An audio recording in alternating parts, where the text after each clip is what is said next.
Thank you for downloading another episode of Your Life Simplified. My name is George Fernandez, and I'll be your host for this episode. As advocates and fiduciaries for our clients, we help them make very important decisions in their life.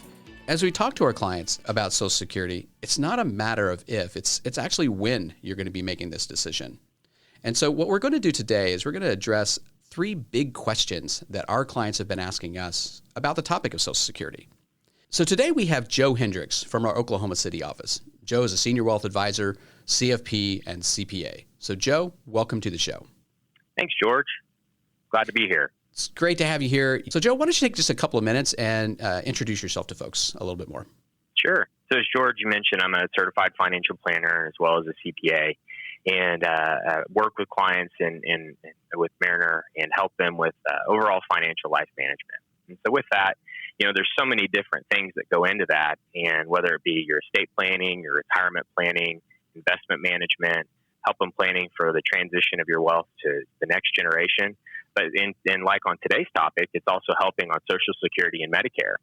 As you mentioned earlier, these are things everybody's going to have to make this decision. And for the most part, you get one chance to do it. And so it's such an important topic that we really stress this with our clients, as well as do this across the country to make sure all of our clients have experience and education on these topics. Yeah, this is such a big topic that you and I have actually gone across the country speaking about this at various different events, and we've been getting a lot of feedback about how important this is to hear this information, to talk about these questions that we're going to share today, and so I really look forward to our discussion. But I do want to do one real quick thing before we get started. I want to kind of share just real quickly that Social Security, or the decision you make about Social Security, is very nuanced, which basically means that for each of us, it's very personal and it's very situational. So while we are going to cover three big questions that our clients have, it's important to understand that your personal situation may be different and may require a little bit of an adjustment to some of the things that we're going to be sharing. I also want to mention, too, that there are a couple of topics that we won't be covering today. I just want to make sure everybody understands that, too. And that is, if you work for a public employment retirement system, and you also have Social Security benefits available, it is very, very complex in how that applies to you. So we won't be covering that in detail today. So I just want you to know that if you do have questions about that, you want to work with your financial advisor about that. And we'll give you some material and resources toward the end of this episode. In addition to that, we won't specifically go into too much detail on survivors or divorce situations either, because again, those tend to be a little bit more nuanced, and so I guess we only have 20 minutes, and so we're going to help you out as much as we can with that. But we do want to answer three big questions that we know our clients have. And I think these are kind of what I would consider some of the elephant in the room kind of questions. The first one is, will Social Security be there for me? The second one is, how much can I expect to receive? And the third one is, when should I apply for Social Security? And so, Joe, I think these are probably the biggest questions that we've been getting from our clients, wouldn't you say? Oh, absolutely. Yeah. And like you said, it's different for everybody. It's facts and circumstance based, and it's all driven back to your financial plan. It's where it all starts. Absolutely. Absolutely. And so the very first question we're going to cover then is, will Social Security be there for me? And what a lot of people don't realize is that Social Security is actually reviewed every year by the Social Security Board of Trustees, and they release a report every single year. One of the things that they told us last year was, what's the condition? What's the health of Social Security? So, Joe, you want to share a little bit about what they told us last year? Yeah, exactly. So I think it was April whenever the report came out, and at that point, they're projecting that the Social Security reserve is funded through year 2035. So what that means is that through year 2035, 100% of the scheduled benefits are to be paid out. But then in 2035, they're projecting a shortfall, which at that point, there would be a scheduled reduction in benefits by 23%. So that way it would be 77% of benefits would be scheduled to get paid out, which essentially equals their projection of the income that's getting paid into the system. So if you think about as an employee or a business owner, your payroll, you're paying in those payroll taxes into the system. And so that every year when those payments go in, those go into the reserve and eventually get paid out. However, in 2035, that when that reserve fully depletes, then the only benefit that can get paid out is the income that's coming into the system, which is those payroll taxes. So with that, that means that we have about 15 years for some type of adjustments to be made to the system to help restore that solvency. I will say the silver lining on this, though, is last year that number was 2034. So we actually extended it by 1 year, really driven by strong, low unemployment rates. A healthy labor market have at least extended that by 1 year. I don't think that's a sustainable fix, but that is something that has helped extend that by 1 year. Yeah, that is really important to understand. I think a big takeaway here is that this is reviewed on a regular basis, or every year we have this report that comes out, and it's available publicly. If anyone wants to learn more about this, they can just Google Social Security Board of Trustees report, and they can actually pull this up on the Social Security website, ssa.gov. With what you just said, though, if only 77% is expected after 15 years, I guess what's happening? I mean, let's spend a couple of minutes and talk about how do you think they're going to restore that to solvency? You and I have had this discussion, I think, many times, and a couple of things that we've talked about. One is they could increase the maximum earnings subject to Social Security tax. Right now, for example, the first $132,900 is subject to Social Security tax, and then above that is not taxed. There has been discussion about increasing that amount, but there's also been discussion about eliminating it altogether, which basically means that all income would then be subject to that Social Security tax. So that's one thing they've talked about. The second thing they've talked about is raising the normal retirement age. We're going to talk about that here in just a few minutes about what your personal full retirement age is, but right now it could be anywhere from 66 to 67 years old, depending upon the year in which you were born. So there's been discussion about raising that to maybe something closer to 70. No one really knows for sure exactly where that might land, but that's kind of a couple things they've been talking about. You want to share a couple of other ideas that they've been sharing? Yeah. So I'm going to add one little thought to the raising the normal retirement age, because I think that if you look back historically on this, it's pretty fascinating. It can point a little bit, my personal belief, to where we are today of the funding situation, funding concerns, is that so Social Security came into effect in 1935. And at that time, the full retirement age was age 65. So anybody 65 and older, that's when you would reach that age and you could get 100% of your scheduled benefits. And we'll talk a little bit more about that here in a minute. And in 1983, there was some reform that was passed that raised that full retirement age to age 66 and eventually phased it into age 67, which is the highest full retirement age we have right now. But as I think about this, we've essentially had the system in place for 85 years, but we've only raised the full retirement age by 2 years. And over that same timeline, life expectancy has gone up at least 10 to 15 years, depending on where your source is on that. So if you think about that, we're paying benefits out longer than what we initially expected to. So we have people that are on the system a little bit longer, which is ending up having those benefits get paid out over a longer time horizon, and maybe they didn't have as much paid in over that time horizon. So I think that's an important thing if you think historically where we've gotten. There's a couple other areas that I think are being discussed that have some room and certainly could help. One is looking at how the increases to your historical income. I'm going to back up. One of these is to look at the index at which your historical income and earnings are indexed to compare them to today's earnings. So if you think about it, Social Security is the computation is based upon your previous years of earnings, and it looks at your highest 35 years. So with that, the administration needs to be able to compare my earnings from 1985 to my earnings from 2020. And in order to do that, they apply an index factor, an inflation factor, and they use a wage index, which has hovered between 3 to 4% depending on the year. And so one reform that's being discussed is as opposed to using a wage index, we use something more like the consumer price index, which is historically going to be a much lower number. In turn, that ends up lowering benefits for future retirees. So that is one thing that I think that is going to be less attractive, less popular, because it does lower those benefits. And then the fourth item that we see as a common item for discussion is reducing the cost of living adjustments for all retirees. Typically, every year, or for the most part, there is some type of cost of living adjustment that's made to your benefits each year to index it for more of an inflationary item. And so one topic is to reduce that. Again, I think that could be a little bit less popular just because there are a lot of retirees who their Social Security benefits are what they have. That is their income. So I think it could be a little bit more difficult for them to, absorb that reduction in cost of living adjustment when their true expenses are going up. Yeah, and I think a reality is that most likely it's going to be a combination of things. I would doubt that we see one in particular, one of these strategies being applied. It would most likely be a combination. Sure. But I think the real important piece here is that, the conversation's been going on for a long time. So continue to write your congressman, let them know that, you're concerned about it. And so hopefully some decisions will be made before 2035.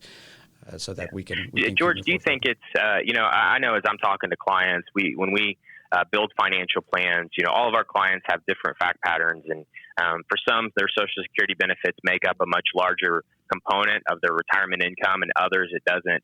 But, when we look at clients, George, I think it's important to say that we build in these scenarios. We look at, what happens if in 2035 your Social Security benefits are reduced by 23% for the rest of your life? And I think it's so important for people to, as opposed to just worrying about this, is to take an action and actually look at this to see what could this do to my financial plan. Yeah, that's a really great point. I think we really have to look closely at how it applies to our own personal situation. You're exactly right, because you may find that the 77% number has a negligible impact if that actually did happen, versus maybe it has a bigger impact than what you expect. But wouldn't it be nice to know now rather than then? Exactly. And plan for it. Doing that fire drill today, finding out what's going on, I think is a really great thing to do. You're exactly right. Absolutely. So let's shift gears just a little bit and talk about that second question, which is, how much can I expect to receive? So Social Security on everybody's individual benefit is all dependent upon how much you've paid into the system and how long you've paid into the system. So as we think about full retirement ages, and we look at that, because that's when your full retirement age is going to be the year which you receive 100% of your scheduled benefit. And that is truly dependent on the year of your birth. So, for example, anybody born between 1943 and 1954 has a full retirement age of 66. And conversely, anybody born 1960 or later has a full retirement age of 67. And then anybody in between those years are going to have a full retirement age that is somewhere between age 66 and 67. Typically, it might be 66 in 2 months, 66 in 4 months, and so on. So it's all dependent upon your year of birth. Next time you look at your Social Security statement, it'll show you what your actual full retirement age is, the year and that actual timeline. It's really important to remember that when you are looking at your particular situation, that statement that you have available on ssa.gov is actually really critical to get to know intimately. We'll talk a little bit more about that in a moment, but that's going to tell you what your actual full retirement age is, because if you retired just a little bit early, you might not get that full retirement benefit amount. So it's a really great reminder. Exactly. It is, yeah. So when you look at that statement, it's going to give you a few different years and different benefit amounts, and some are going to be lower and some are going to be higher. And so, as I mentioned earlier, your full retirement age is going to be when you're entitled to 100% of your scheduled benefit. So let's take the case of somebody who's 66, or their full retirement age is age 66. So at that time, they would receive 100% of their scheduled benefits. If they wanted to claim their benefits early, they can, as early as age 62. However, if you want to claim early, you're going to pay for it, and you're going to pay for it via lower benefits. So if somebody wants to claim as early as age 62, then that benefit's going to be equal to 75% of their scheduled full retirement age benefit. And that 75% payout is going to be over the rest of their life. So it's not just a one-time reduction, it's a reduction in every month and every year that you receive benefits for the rest of your life.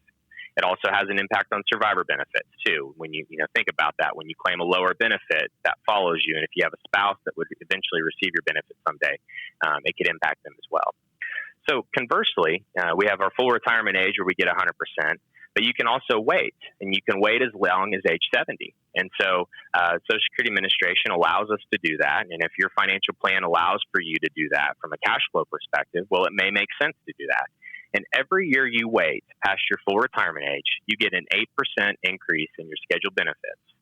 So if for somebody whose full retirement age is 66, and if they waited to age 70, then their benefit would be equal to 132% of their scheduled benefit at full retirement age. So it can be a meaningful a change in a meaningful income adjustment. However, I do think it is all facts and circumstance based. Your health, your overall need for income, all these different things can really impact when it is that you want to apply and at what age. Yeah, you said this when we first got started. You mentioned the importance about this decision, that you only get to make this decision one time. So once that decision's made, that's it. So you do want to look at this very closely, as you said, the facts and circumstances that you have. You also shared just a little bit earlier. You were talking about how the calculation is determined, or the amount is determined, and you described it as being dependent upon the income that you earn over your lifetime. So they essentially are taking the highest 35 years. They index that based upon the number or the approach that you were talking about a little bit earlier. So it's really important, I think, that we look at our statements every year. One of the things you and I talk about routinely at our meetings when we present on this is the importance of going out, setting up your SSA.gov personal My Social Security website so that you can review your earnings. Because if there are zeros, it's part of that 35 years, that numbers, when they calculate that out, that's going to go into the calculation, and 0 times or divided by whatever, it's going to be 0, right? It's not going to work very well. So you do want to make sure those numbers are correct. Have you ever encountered a situation where numbers are wrong? Mm-hmm. I have seen it. Yeah, I have a situation in the past where a client, we were looking through theirs, and they had some years where we had zeros, and they knew they were working those years. And so, so in that case, there is a way to remedy that. It's a little bit of a process, but you have to notify Social Security and provide some evidence that you had those earnings. I know that everybody listening to our discussion today has the tax returns for the last 35 years. So it's super simple to go to your file cabinet and find them. Yeah. In jest, I'm kidding. I'm sure they won't have any trouble doing that. Yeah, no. But there is a way through the IRS that you can get transcripts of prior year returns. So you can go, again, it takes some time to do that. It takes a little bit of effort, but I think it's worth it because, as you mentioned, George, if you have a 0 that's in that calculation for those highest 35 years, it can, change that. And it may not swing it to be thousands of dollars a difference, but if it's, $20, $30, $40 a month of difference, so that's $500 a year. You lived for 30 years while you're claiming that's real money. And so I think that it's worth that exercise to go through and confirm that and really understand what your Social Security statement means. Spend time with your financial planner and your advisor to look through that and ask them for guidance on what they could do to maximize their benefit between now and their full retirement age. Yeah, exactly. It's a great reminder. Thanks again for downloading this episode of Your Life Simplified, which is produced by Mariner Wealth Advisors. And at Mariner Wealth Advisors, we're here to serve as your advocate. We help people chart a course to reach their personal and financial goals so that they can have greater peace of mind that may lead to a more fulfilling life. We do this by always putting our clients first. Because as fiduciaries, we're required to provide guidance that's in the best interest of clients, not in the best interest of a company or shareholders or anyone else. So as you listen to this podcast and have questions about maybe your own financial situation, or would simply like a second opinion, or even you have an idea for a future podcast, please go ahead and email us at podcast@marinerwealthadvisors.com. If you found the information on this podcast valuable, please go ahead and share it with a friend or family member that you think might benefit from this information. And please don't forget to subscribe to this podcast so you don't miss an episode. Thanks for listening, and now back to the episode. We kind of shift into our third question here. You kind of touched on this just a little bit earlier, and that is the when. When should I apply for Social Security?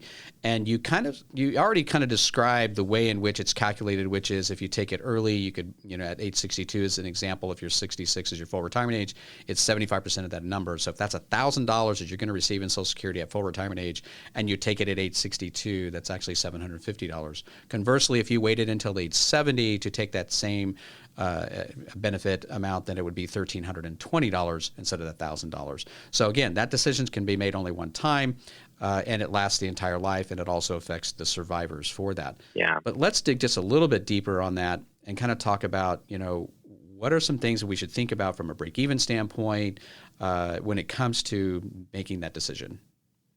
Yeah. I find this part fascinating. We when we work with clients, we have the tools and technology where we can give them a pretty refined calculation and estimate on when those break-even ages are. And when I say break-even age, that basically means, well, if I were to claim early or if I were to delay, At what point do I achieve some type of parity between my full retirement age benefit? And it's pretty fascinating to see because it's different for everybody, and it really depends upon the makeup of your assets. But in terms of talking about just a hypothetical example, typically we see where if somebody who full retirement age is 66 and 4 months, and let's just assume that their full retirement age benefit at 100% at full retirement age is $3,260 a month. So if we were to apply the cost of taking it early or the benefit of waiting later, well, at that same situation, same person, if they were to claim at 62, their benefit would be $2,147 a month. So a pretty significant difference of over $1,000 a month of difference. That's a lot. In that case, based on some certain assumptions we use, their break-even age is around age 76. So essentially means that if they were to live past age 76, they have made a bad Social Security decision. They've cost themselves money. But if they were to pass away or to stop claiming benefits before age 76, that they would have made a good Social Security decision. And, as I mentioned, things that would go into that would be your health, your life expectancy, needs for income, and so on. But let's look at the other side of it, somebody who wanted to wait until age 70. And so in that same situation, I'll remind you that the full retirement age benefit was $3,260 a month. And if that same person was to wait until age 70, their benefit would actually go up to $4,672 a month. So almost a little over $1,400 a month difference. And in that case, we typically see that break-even age is somewhere in their early to mid-80s. It depends on their fact pattern.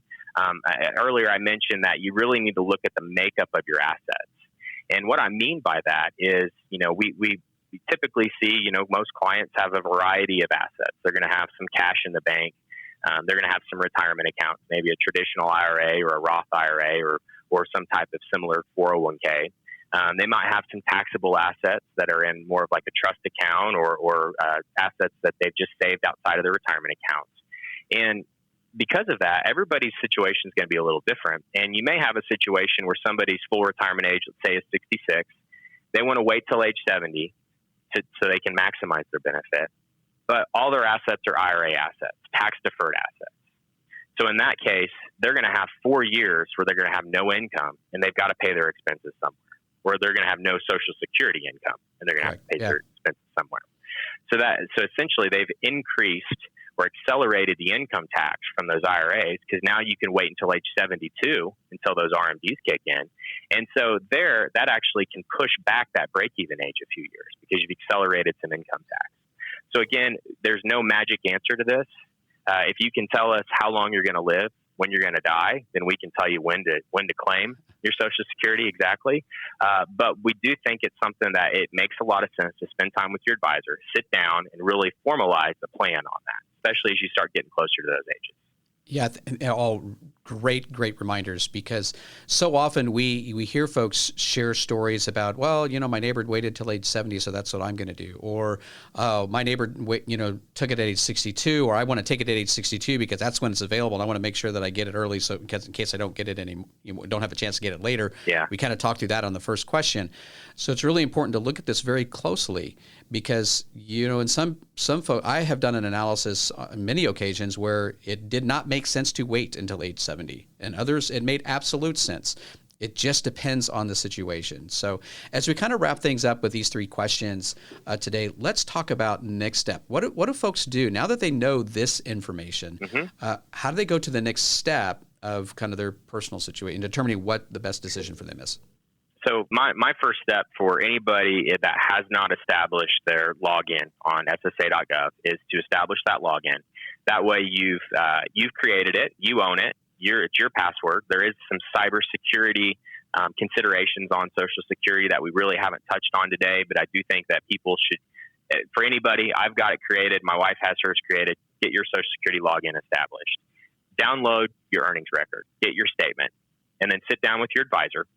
And if you don't have an advisor, we'd welcome that opportunity to be a resource for you to look at your earnings record. 1, confirm it's correct. Secondly, confirm the information on there is correct. Your birth date, your name. I've had a situation where a client's name was wrong. Their first name was misspelled. We've accepted the fact that it was probably easier to change his name legally than actually change it on that side. But and really have just a deep understanding of your earnings record. And then secondly, look at, well, what can I do to improve my earnings record? You know, it might be if I have some zeros in that calculation that are going to be part of that highest 35 years. Well, maybe I work a few more years. That way I can bump that up. I can kick those zeros out, and then I can replace it with much higher income. That'll actually boost my benefit up quite a bit. You know, if you're working past, if you're thinking you're going to work past your full retirement age, well, then maybe that's a way where you can delay your benefit and let those continue to grow. And then finally, you know, sit down with your advisor, review your filing age options, those break-even points. You know, your advisor is going to have a much better understanding of your asset base, and they've got the tools and the technology at their fingertips to really help you make a much better and more educated decision. Yeah, you told the story about the name being incorrect for a client. That actually happened to my father. It was really interesting. So he went through his entire life, joined the military, was in top secret projects as an engineer. And then when he went to file Social Security, he discovered that he didn't have a name at all. No. On his birth certificate, it just said baby. Oh, no. And so it was really kind of funny because, you know, after all these different activities, no one ever picked up on the fact that he didn't have a legal name. And so here he is at age, in his particular case, it was at age 70. At age 70, he's having to do a complete legal name change. It was really wow. Kind of interesting. And so that was when we found out download that statement. Yeah, exactly. So you want to make sure that you do that. So how do you download your statement? Go to ssa.gov. There is a link on there for My SSA. And when you click on that link, it's going to walk you through all the different steps in order to set up your own personal account. Mm-hmm. And when you do that, just be prepared because it's going to ask you a lot of very personal questions. You got to be able, and only you'll know the answer to them, so they'll know that it's you. Just be prepared to answer those questions and gather your materials as you get in there, and then compare that to your old tax return. So if you're going to be kind of purging some old, tax returns and so forth, before you do that, make sure that you go out to socialsecurity.gov. Set up your account, look at your earnings statement, and make sure you don't need any of those documents before you shred them, or at least make digital copies of them. We do that actually a lot for our clients. We'll make digital copies, and then we actually store them in a secure vault that we have online. So ssa.gov is a great place for you to go and create those resources. Yeah, I appreciate you being here today, Joe, again, as I said. And those of you listening, we really thank you for being here today, and we really want to hear from you. So let us know what you think about the episodes that we're sharing with you, and let us know by emailing us at podcast@marinerwealthadvisors.com. Thanks again for being here, and we'll see you next time. Wealth Advisors, or MWA, is an SEC-registered investment advisor with its principal place of business in the state of Kansas. Registration of an investment advisor does not imply a certain level of skill or training. MWA is in compliance with the current notice filing requirements imposed upon registered investment advisors by those states in which MWA maintains clients. MWA may only transact business in those states in which it is notice filed or qualifies for an exemption or exclusion from notice filing requirements. Any subsequent direct communication by MWA with a prospective client shall be conducted by a representative that is either registered or qualifies for an exemption or exclusion from registration in the state where the prospective client resides. For additional information about MWA, including fees and services, please contact MWA or refer to the Investment Advisor Public Disclosure website at www.advisorinfo.sec.gov. Please read the disclosure statement carefully before you invest or send money.